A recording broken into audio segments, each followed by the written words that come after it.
About 2 weeks ago, I made a video about the fastest way to tower in Minecraft, and that video did better than I expected. Like, a lot better than I would have ever dreamt. At the end, I challenged you guys to come up with faster methods. And oh boy, did I get a lot of great ideas from you guys. So in this video, I will try the methods you guys suggested, and I will also try to improve them if needed. But before we get into this video, let me give you guys a quick recap. The fastest method to tower for survival was the piston slime strat, with a speed of 9.2 blocks per second. For creative, the end crystal method was the fastest, with 11.3 blocks per second. Do you think we can improve these times any further? Spoiler alert.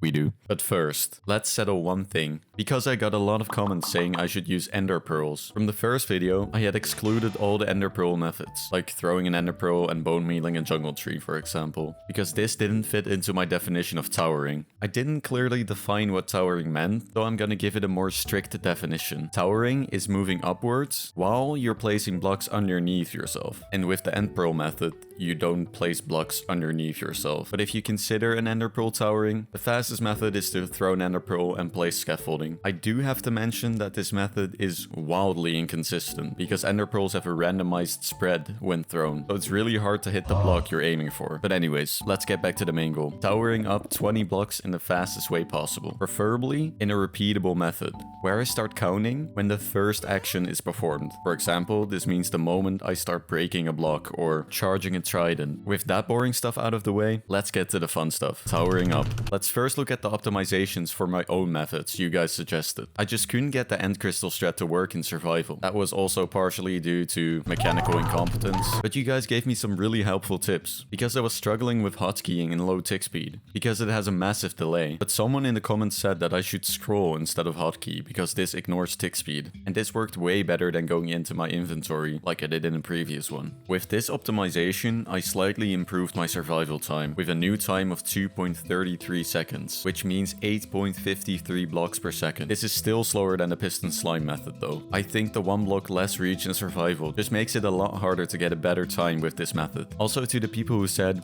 just use blast protection. There's one problem. Blast protection reduces your knockback, so it basically kills every method with explosions. And besides, if you're using crystals to pillar, you have to use a totem at some point, regardless of your armor. So I think it's important to show the totems in the concept. Peppa also commented that I could have just played on peaceful, so the explosions don't do damage, so I don't have to use totems. But I think it's more fun when a method is also possible when it's not on peaceful though. I still tried it, and this method didn't give me a better time than with totems. I got 2.38 seconds, basically the same as with totems. Now let's go to the optimizations of the piston slime method. I saw this comment that said wind charging on slimes gives you more momentum. This launches you higher than with a regular block, but if you already have momentum and use a wind charge, it increases the momentum even more. And with what strat do you already have momentum? The piston slime method.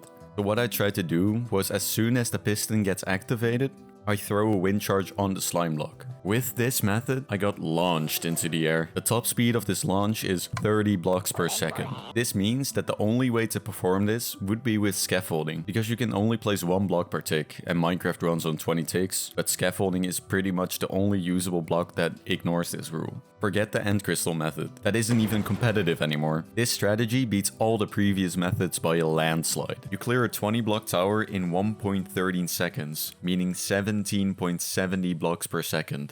But you guys didn't only give me optimizations for my own methods, you also came with new creative methods. Let's look at a couple of them to see if they beat this ridiculous piston slime wind charge strat. These names keep getting longer. First off, I got multiple comments about TNT minecarts, which is understandable because they can create a ridiculous amount of momentum. But the problem is the setup.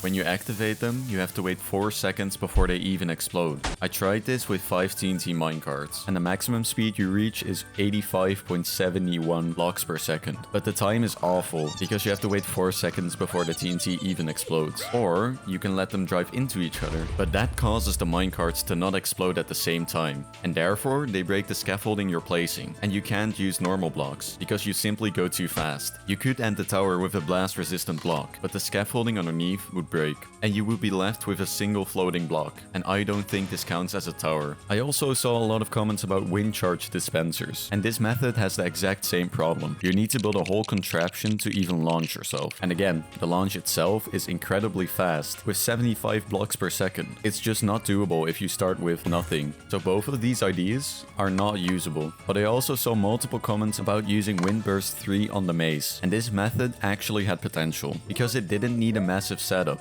The only thing you need to do is hit an entity while falling down from at least 2 blocks. I started off with Jump Boost 2 and placing an armor stand and hitting it with the maze. This got me a time of 1.38 seconds, which means 14.49 blocks per second. This is actually really close to the piston slime wind charge method, but you lose a lot of time while jumping. How I optimized it was, instead of jumping, I would dig 2 blocks down, place the armor stand, and then hit it with the mace. This way you skip the jump and immediately fall down. With this method, I got 20 blocks in 1.28 seconds. That is 15.63 blocks per second. This one is so close to the piston slime wind charge method, but I couldn't think of a faster way to do this, so I had to let this method go, although it was really fun to do. Like, look at the armor stand just fly away with you. Plus, it's easily repeatable and only uses 4 items. But sometimes you gotta kill your darlings to go further. So is this really it? Is the piston slime wind charge method the fastest? Is he gonna do that hell no stuff and call himself an idiot again? Hell no! I'm an idiot! I'm not gonna be defeated by a simple optimization of my own method. To beat the piston slime wind charge method, I had one more option.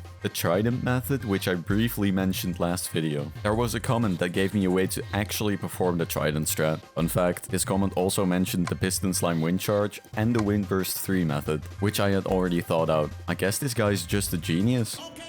But the idea he gave me was dashing into a slime block with Riptide 3 while it was raining. This launches you insanely fast with a top speed of 57.14 blocks per second. To perform this, you have to insta-mine a block under you and place a slime there. Then you charge the Trident and launch yourself and place scaffolding underneath yourself. The setup costs quite a lot of time, so the time I got was 1.11 seconds, which means 18.01 blocks per second. So this method beats the piston slime wind charge method. And this strat is also easily repeatable, because all you need is to place the slime and dash again. But we're only getting started with this method. Again, the setup is inefficient. Instead of standing still while charging the Trident, it's also possible to jump while you're charging. This way you have a tiny bit more momentum, and this makes the time slightly faster. It clears 20 blocks in 1.09 seconds, which means 18.34 blocks per second. And to be honest, I really thought this was the maximum I was gonna get, but I wanted to try the original Trident method again, with rain instead of water, so it takes less time to set up. But I just couldn't place blocks underneath myself fast enough without dashing into the ground. But I found a solution, and I'm gonna be real, the solution to this problem is really easy. Like, really easy. The only thing I had to do was place 1 block before charging my Trident. With this simple adjustment, this method was possible, and the time I got with this method is a special one, because this is the first sub-second tower with 0.95 seconds. This means 21.05 blocks per second. So, is this the fastest method? Well, probably not. People will always find faster methods. And that's great. That's what makes this fun. But for now, this is the fastest I could find. And looking back, we've improved the time by a lot. Last video, we ended on a fastest time in survival of 2.17 seconds. And now we're under a second with 0.95 seconds. This means I'm placing more than 1 block per tick, which I thought was impossible at the start of this entire process. If you're looking to improve this time, I think TAS is the best option. The only thing I've done is lowering the tick speed, but if you have more precise inputs, who knows how fast we can go. But at the end of the day, all these methods are still kind of useless, because they are nearly impossible to perform on normal tick speed. I'm just trying to expand the limits of Minecraft. I hope to someday see some of this stuff be used in a speedrun, or maybe the Quavis uses it in one of his shorts, who knows. I'm just really happy that this has reached so many people and inspired so many people to think of crazy ideas. I want to thank you all for the recent supportive comments on my last video. I didn't think the last video would blow up as much as it did, and I'm super grateful for it. But anyways, enough yapping by me. If you made it till the end of the video, I would appreciate if you subscribed for my upcoming content. And that's all I have to say. Thank you for watching. Bye bye.